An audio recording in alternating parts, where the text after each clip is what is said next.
E é o seguinte, olha, gente, agora a gente vai estudar as chamadas redes que tem outro tipo de distribuição aleatória, que a gente viu distribuição aleatória uniforme, né?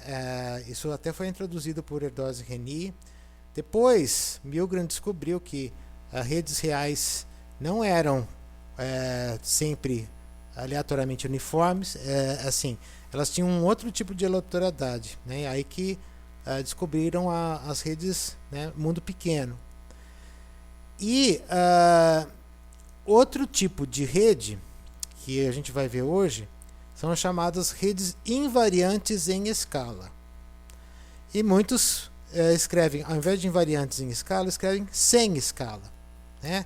Substituem essa palavra aqui, invariantes em escala, por sem escala. E a gente vai entender por que esse nome, né? Tem mais colega querendo entrar aqui, né? Bom, distribuição gaussiana. Vocês devem ter visto, né, no curso de bases computacionais fenômenos que seguem esse tipo de distribuição, né? Aqui ele dá um exemplo, né, jogadores de basquete, né? Assim, esses jogadores eles tinham, né, em torno, a grande maioria deles, né, em torno de 1,88 m a 1,95 m. Mas assim, tinham uns mais altos, quase 2 metros, né? E tem uns que eram 1,82 m. Mas a grande maioria ficava aqui nessa região que é parecida com um sino, né? E outras coisas que vocês podem considerar, por exemplo, a média de altura do brasileiro, não precisa nem ser time de basquete, né? Então, assim, eu já dei o curso de bases computacionais há muito tempo atrás, e lá tem um exemplo, né, falando que acho que foi o censo de 90 e não sei se foi o censo de 95, eu não me lembro. Mas não tem, assim, tudo bem, né? O censo, eu não sei se o censo ele mede a altura, mas assim, dados estatísticos, não tem como você pegar toda a população do Iapoque ao Chuí, né? E também a altura de uma pessoa, né, varia bastante com a faixa etária e certo o sexo, né, homem e mulher. Então, assim, os dados que eu tinha quando eu dei o curso de bases computacionais eram homens entre 20 e 30 anos, acho que dados de 1997, acredito eu. E a grande maioria dos brasileiros ficavam, né, em torno de 1,65. 1,65, né, era esse máximo aqui. E uma boa parte, né, uma grande parte ficava, né, entre 1,50 e 1,80, ficava uma boa parte aqui, né? E é claro, tem pessoas que são muito altas, tem quase 2 metros, e tem pessoas, né, mais baixinhas. Então, assim, aí seriam os casos mais raros, né? Só que isso aqui, que é chamado de distribuição normal, você pode até entrar na Wikipedia. Aqui, né, a distribuição normal, ela costuma usar parâmetros. Um deles, que vocês devem ter visto em bases computacionais, se chama, né, desvio padrão, que é o sigma, né? E aí você tem a média. Aqui a média, né, ela foi colocada como zero, mas você pode deslocar, né, e colocar, por exemplo, 1,65 foi a média, você poderia deslocar aqui, né? E a distribuição normal, ela segue uma equação, né? Aqui tem variantes dessa equação, mas a equação que a gente estuda é essa, onde esse φ é uma função exponencial, essa aqui, ó. Está definido para todos os reais, de menos infinito até mais infinito. Quando o x é zero, né, ele atinge aquele pico, né, que é 1 por raiz de 2, mas aí depois você tem que reescalonar, né, porque aí tem 1 por sigma, φ, e você pode ainda reescalonar. Bom, essa distribuição normal, na verdade, ela é uma equação ideal, né, matemática ideal. Na prática, o que você tem é uma amostra. Então você tem um histograma. Uma coisa assim, ó, histograma. Não tem aquela curva suave, né? Todos os valores reais. A altura de pessoa também é algo aqui foi o exemplo do professor Fabrício Olivetti, né? Goleiros do Campeonato Brasileiro. Não são jogadores de basquete, são goleiros, né? Aqui eu não sou muito de esporte, então eu confundo tudo, né? Basquete, vôlei, goleiro, né? Então aqui a grande maioria ficou em torno de 1,88, 1,91, né? Então você pode até, com Octave, você pode até tirar a média. 1,88 mais 1,91. Vou até colocar 1,91 antes, né? E dividir por 2. Então 1,89. Então aqui ficaria 1,89, a média, né? Onde aquela curva do sino teria o seu máximo. Aí você vai assim, mas isso aqui não é o máximo.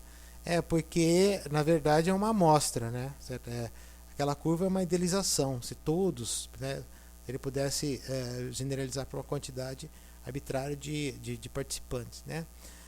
E nem sempre a curva ela vai ser, né, tão próxima de uma curva normal. Ela pode ter uma outra distribuição aleatória. Mas aqui até que razoavelmente, né, ela lembra bem, né, uma distribuição normal.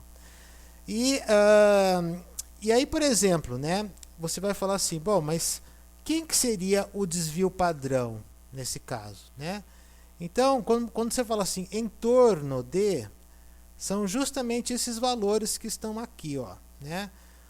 A maioria, o que eles querem dizer, vai dar 68,2%, que são esses aqui, ó, esse azul escuro, ó. Porque 34,1 vai dar 68,2%, né? Então, se você quiser saber o sigma eu teria que pegar justamente 191, 188, subtrair agora, não somar, né? Dividir por 2, esse aqui seria o sigma, 0,015, tá?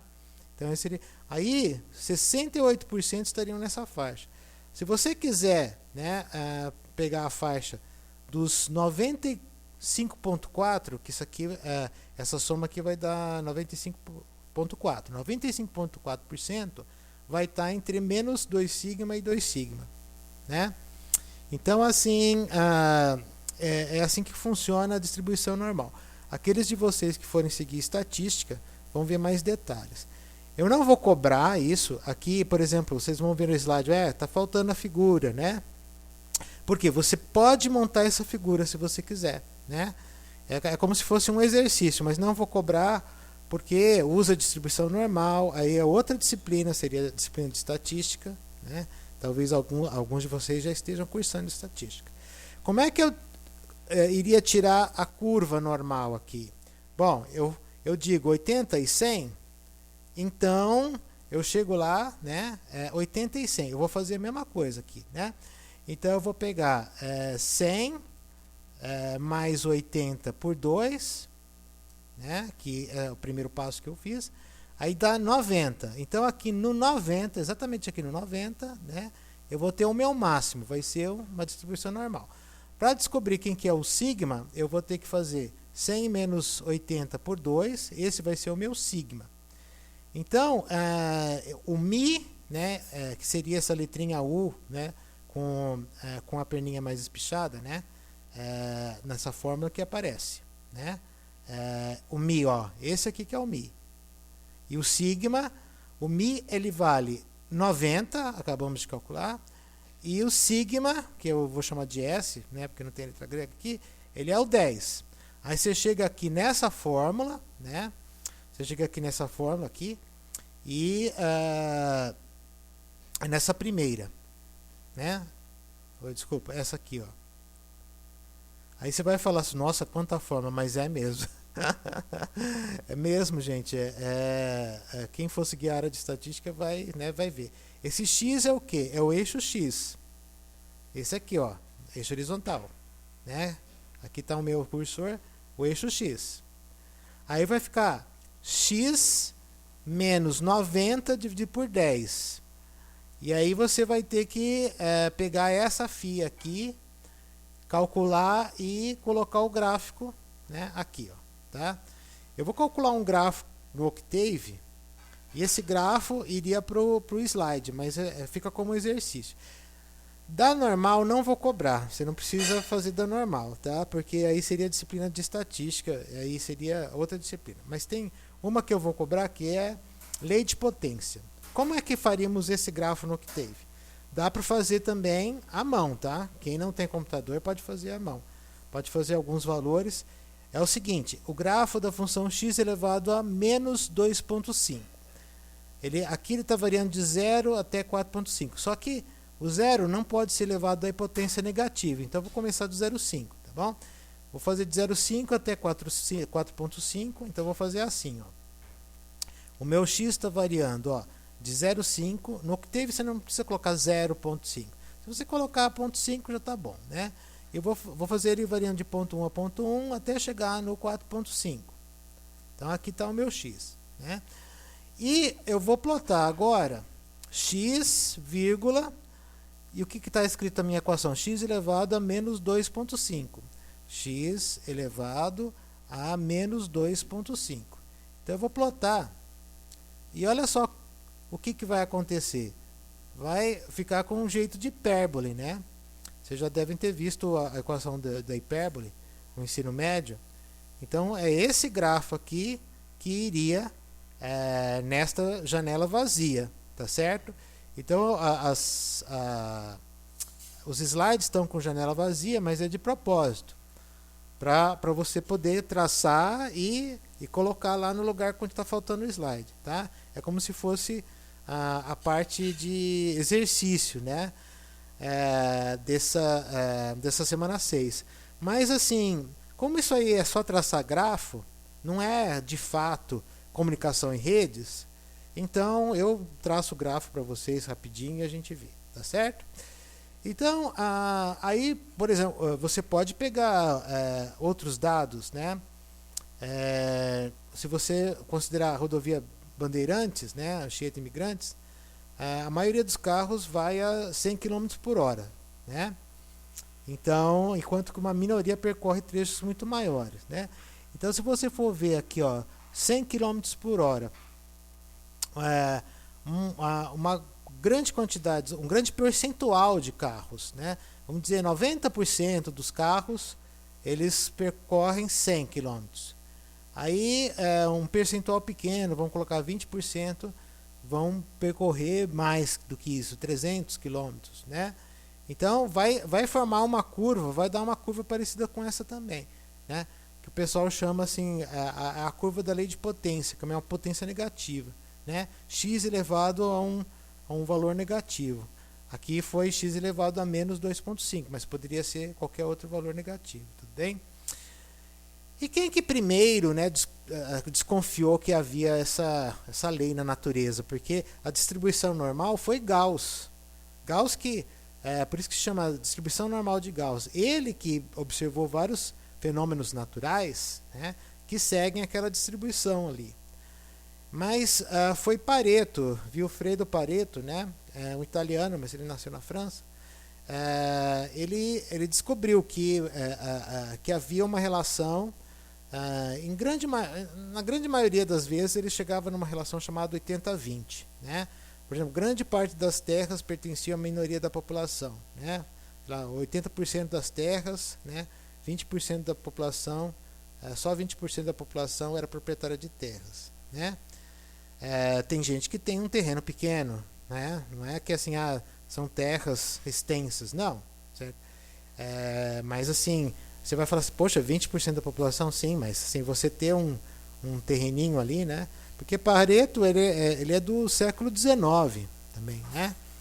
Então, hoje em dia, assim, se você for ver, muito menos gente é proprietária de um terreno, né?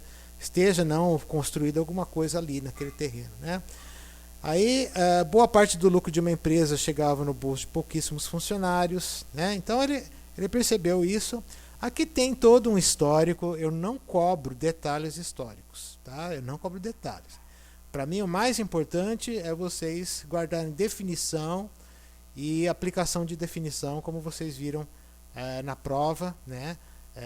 Saber diferenciar o que é uma distribuição em lei de potência, o que é uma distribuição normal. Para mim, né, isso o mais importante é isso.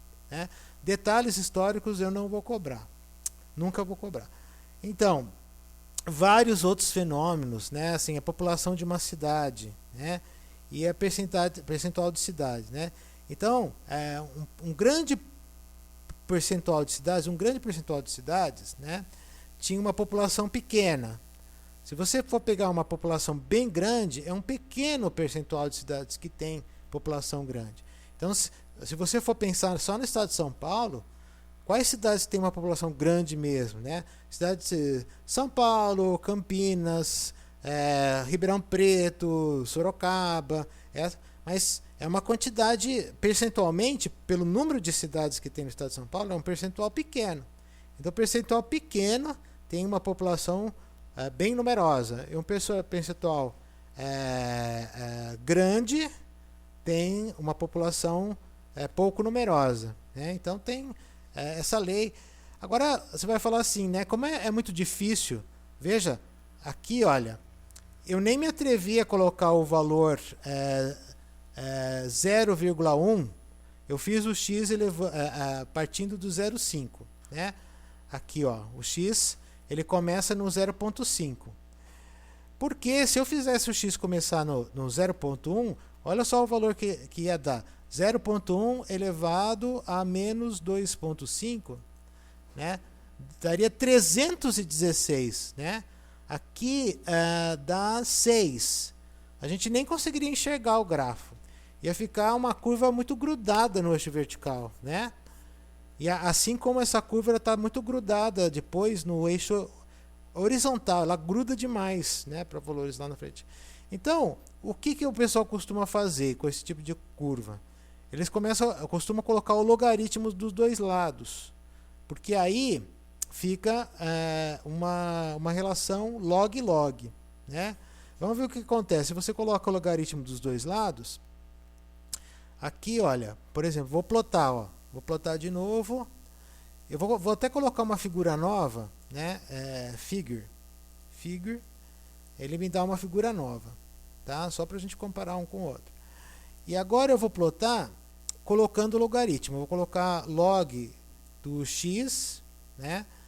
E o logaritmo a gente sabe que quando tem uma potência, essa potência ela vira um fator que multiplica, log de x aqui, ó, tá? Então, se eu fizer isso, olha só como é que fica, ó, né? Fica muito mais confortável de enxergar, né, do que olhando essa outra curva, tá certo? E aí, como é uma potência negativa, a inclinação é negativa. Então, assim, né, aí você vai falar assim, poxa, é log? Sim, né? E quando vocês fizerem, né, laboratório de química, não sei em qual ano na UFABC que faz esse laboratório de química, vocês vão ver, tem papel milimetrado, né? Papel milimetrado,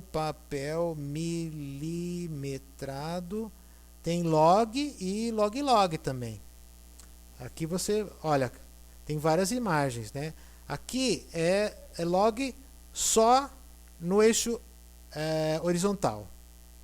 Mas tem o log, que é no eixo horizontal e no eixo vertical, tá?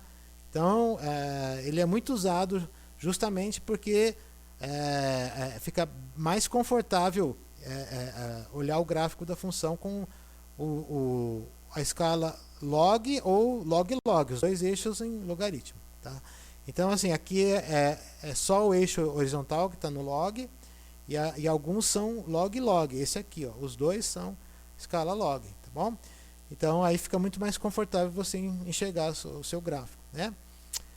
E como isso é feito, né? Por exemplo, eu posso até fazer de baixo para cima, uma função do tipo exponencial, né? Fx é uma constante c vezes x elevado a menos alfa.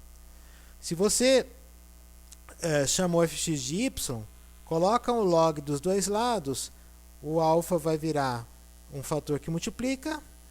E o log de C? O log de C, né, vai ser o B, né? Ou o C é exponencial do B, também, tanto faz. aí fica uma função linear, ó. Por isso que fica uma reta, é bonitinha, né? Aí fica uma reta inclinada. Isso aqui é equação de reta, né? Por isso que fica mais confortável de enxergar, né? Então esse tipo de distribuição é chamado de distribuição de lei de potência, quando a função ela é do tipo c vezes x elevado a menos alfa, né? Então ela implica o seguinte, ó, pequenas ocorrências são extremamente comuns, enquanto grandes quantidades são raras. Por exemplo, se você fala uma cidade aleatoriamente no estado de São Paulo, pega uma cidade, escolhe ao acaso, né? Então é muito provável que você escolheu uma cidade pequena, né? Mas tem que ser uma escolha assim, sem viés. É como se você colocasse o nome de todas as cidades em bolinhas e fizesse um sorteio, né? Estado de São Paulo. Aí a bolinha que você vai tirar é muito provável que é uma cidade pequena, porque tá cheio de cidades pequenas no estado de São Paulo, né? Então assim, pequenas ocorrências são extremamente comuns, enquanto grandes quantidades são raras, né? As cidades que têm uma população muito grande são poucas, né? Então é isso que é a lei de Pareto também, né? Então isso é muito importante. Outra característica da lei de potência é que ela é invariante em escala. Aí você vai falar assim, né? O que é invariante em escala, né? Aí, para completar, hein? Isso aqui é exercício. Eu vou fazer para vocês. Aqui você vai falar assim, mas esse do meio a gente já fez. Tá aqui, ó. Esse do meio está... Eu vou até fechar esse grafo aqui, ó. A gente já fez isso aqui, né? Então, aqui está falando assim, ó, quando reduzimos o eixo x em uma taxa t, vou reduzir o eixo x pela metade, tá? Então, vou fazer o seguinte, ó, eu vou plotar, cadê a minha figura? Essa aqui, ó. O x vai dividir por 2 e aqui eu vou dividir por 2 também. Só que eu vou colocar numa outra cor, uma cor vermelha, para vocês enxergarem, né? E eu tenho que fazer hold on, né? Hold on. Para ele plotar esse segundo grafo junto com esse. Senão ele destrói esse grafo, né? Então aí você vai falar assim, mas ele destruiu, né? Não, na verdade não destruiu. Se você for ver bem pertinho aqui, ó, do 2,5 para frente está pintado de azul ainda. Está pintado de azul. E do 0 ao 2,5, que é metade de 5, isso aqui eu fiz x dividido por 2, né? Ficou pintado de vermelho, mas colou perfeitamente no grafo original. Aí você pode até falar assim, não, perfeitamente não, porque aqui ficou um borrado aqui de azul, né? Sim, porque na verdade eu deveria ter pego mais pontos, né? Eu peguei o x variando de 0,1 em 0,1, né? Se você pegar o x variando de 0,01 em 0,01, aí vai ficar uma coisa mais suave ainda, né? Então, se você for ver, né, eu acho que eu posso até me aproximar. Eu não sei se é esse A aqui, né? O G, toggle grid, o P é o que? A mouse panel zoom, né? Deixa eu ver se eu consigo dar um zoom. Isso, olha só. Tá vendo? Aqui, com a rodinha do mouse, você já consegue, né? Eu acho que com as setas eu conseguiria mostrar, né? Acho que aqui ele volta. E aqui com a rodinha do mouse, né? Você amplia, olha. Então, assim, eu dividi por 2, mas ele colou perfeitamente. É como se você só está dando um detalhe até a metade, né? E esse outro eu vou deixar para vocês fazerem, que seria, né, ao invés de dividir por 2, multiplicar por 2. Então, ele não iria só até 5, ele iria até o 10. Aí você poderia fazer com uma outra cor, tá? Vou deixar para vocês olharem o que vai acontecer. Então, esse símbolo aqui, ó, eu não gosto muito de usar, mas porque parece o alfa, mas não é, né? Ele é o símbolo de proporcional, Porque se você multiplicar o x por uma constante, multipliquei por meio. Acabei de mostrar multiplicando por meio. Então, a equação do f é a vezes x elevado a k, né? Então, a minha função vai ficar multiplicada por c elevado a k, né? Que é proporcional à minha função original, né? Então, assim, proporcionalidade, eu gosto muito de usar um símbolo do LaTeX, né? Aliás, bem lembrado, hoje, à meia-noite, vocês vão ter um quiz, que é o quiz número 4, mas vai ser no Moodle, porque o meu colega, aquele professor que inventou o método de mandar a prova por ou quiz mesmo por e-mail, né, o teste por e-mail, ele me explicou por que o Moodle ele não interpretou o meu texto em LaTeX, né? E agora eu corrigi isso. Então, hoje, a partir da meia-noite, tem um quiz, que é o quiz número 4, vai ser no Moodle, e não vai ter mais problema, né, de ter caracteres que não são inteligíveis, né, que seriam caracteres da linguagem do LaTeX. Um dos comandos do LaTeX que eu utilizo para marcar proporcionalidade é o comando sim, né? Sim, porque é similaridade, né? Então, vou até mostrar para vocês como é que fica. Fica um tio aqui, ó. Tá vendo? É um tio. Ele marca que assim, o A é proporcional ao B, por exemplo, né? Uma matriz é proporcional a outra, significa que tem uma mesma constante, se multiplicar aquela matriz por uma constante, você vai obter a outra, né? Então, assim, mas alguns utilizam, em vez do sim, né, daquele tio lá, o pessoal, tem gente que usa essa letra que não é alfa, tá? É um alfa estilizado aqui. E o que é essa história de você amplia, você vê a mesma coisa, né? Porque é o que a gente viu. A gente dividiu tudo por 2 lá na hipérbole, né? E a gente voltou a ver a hipérbole, só que um pedaço dela, né? Então, isso lembra fractal, né? Então, o professor Fabrício, ele gosta de colocar, né, algo, né, engraçado também aqui, lembra um brócolis também. Você for ver o brócolis, ele vai fazendo ramificações, né? E o que é isso, fractal, né? Por exemplo, essa rede aqui. Vamos pensar um pouco, né? Se a gente pensar no estado de São Paulo, você podia pensar assim, aqui seria a Grande São Paulo, com um monte de rodovias ligadas a ela, né? E cidades pequenas, né? Com uma rodovia direto para ela, né? Aqui poderia ser uma cidade, né, grande também, tem Jundiaí, tem Campinas, tal. Então, à medida que você vai ampliando essa figura, você voltaria a ver algo semelhante a ela, né? Então, por exemplo, um vídeo, ele vai falar também no slide logo em seguida, que é esse triângulo, ó, triângulo de Sierpinski, né? Vou até mostrar para vocês. As redes sem escala, elas têm essa característica. Você vai dando zoom, tanto para aproximar quanto para distanciar, e você vai vendo a mesma coisa. A mesma coisa vai surgindo, ó. Você amplia, você vai vendo a mesma figura. É como se tudo existisse, né? Uma cópia de uma cópia de uma cópia, só que em uma escala, né, bem menor. Esse aqui é o triângulo de Sierpinski, né?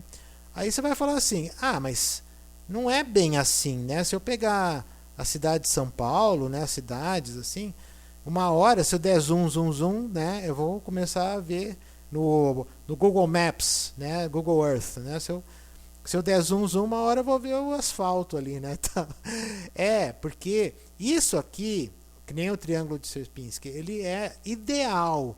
A mesma coisa, a curva gaussiana, ela é ideal. Ela vai de menos infinito até infinito. Mas no mundo real a gente só tem amostras. Por isso que aquele grafo de barras, chamado histograma, você só tem amostras, que são os histogramas ali, tá certo? Que nem a altura, né? O ser humano, né? A altura dele varia durante o dia, né? De manhã nós somos mais altos e à noite um pouco mais baixos. Muitas vezes varia 2 centímetros, 3 centímetros, né? Isso é uma curiosidade aí, né? Então, assim, você não consegue uma coisa contínua, suave. O mesmo se aplica, né? Essa curva aqui, ó, né? Ela é contínua, suave, mas na verdade o que você vai ver mesmo é um grafo de barras. Eu poderia até fazer o seguinte, olha, no Octave, eu vou escrever hold off. Não, talvez vou deixar hold on aqui, né? Para você, se eu escrever, se eu colocar essa equação aqui, ó, x, essa aqui, vou chamar de y, isso aqui, ó, né? Que é a segunda coordenada aqui, eu vou chamar de y, tá? E se eu fizer bar, grafo de barras, x, y, né? Olha o que você vai ver, ó. Olha só que legal. Você vai ver discreto, você não vai ver contínuo, né? E é o que acontece na prática. Então a mesma coisa, isso aqui é o ideal, que você amplia, vai ficar que nem o triângulo de Sierpinski, vai ver sempre a mesma coisa. E aí nesse caso você falaria o seguinte, né? Mas não é aquela história assim, um percentual pequeno de cidades tem uma grande parte da população, um percentual grande. Sim, aí nesse caso, esses círculos vermelhos, como você está trabalhando com contínuo, você só poderia falar de densidade. Você não poderia contar quantos tem. É como se você falasse assim, a densidade dele é baixa, né? São poucos aí, assim, uma densidade pequena deles, né? Poucos tem um monte de arestas ligados nele, né? E muitos, assim, os de maior densidade, que são esses pequenininhos, né? Tem poucas arestas ligadas nele, né?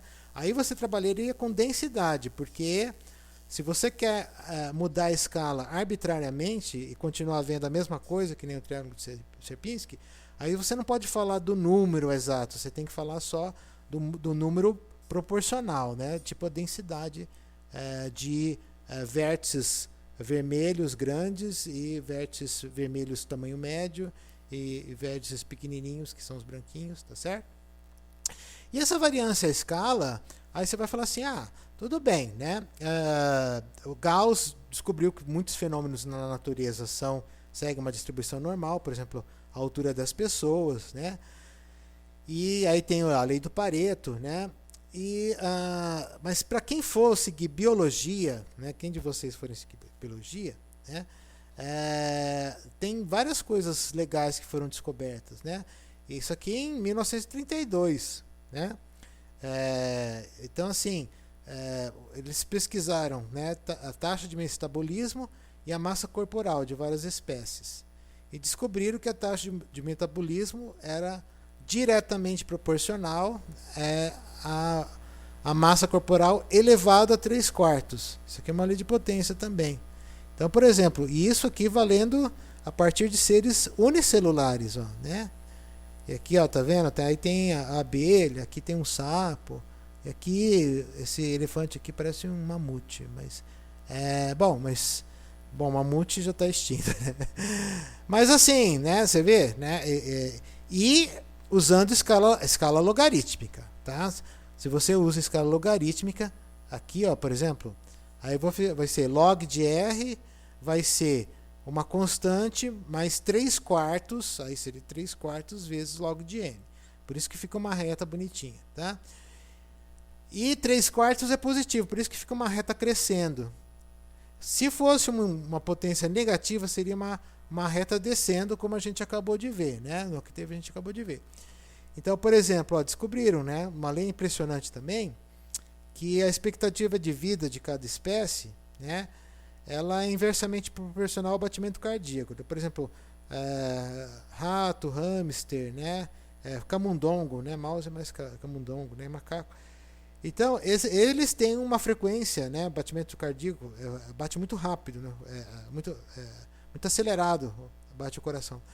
Mas leão, elefante, né, baleia, bate bem devagar, né, um coração, né, desse tamanho. E aí você vai falar assim, mas por que o ser humano está longe dessa curva? Porque o ser humano ele já não vive mais naquela vida selvagem, né? Nós temos, né, nós vivemos em casa, né? Nós temos medicamentos, né? E temos assim, a facilidade de nos alimentar, né? Então isso tudo aumentou bastante a nossa expectativa de vida. Mas se você for pensar no homem das cavernas, né, que tinha que caçar, né, que tinha que ele também era alimento, né, assim, leão pegava e mandava bala, né? A gente virava refeição lá do leão. Então assim, aí nós estaríamos junto com os outros, né? É que os séculos foram passando, né? Os milênios foram passando e a gente conseguiu.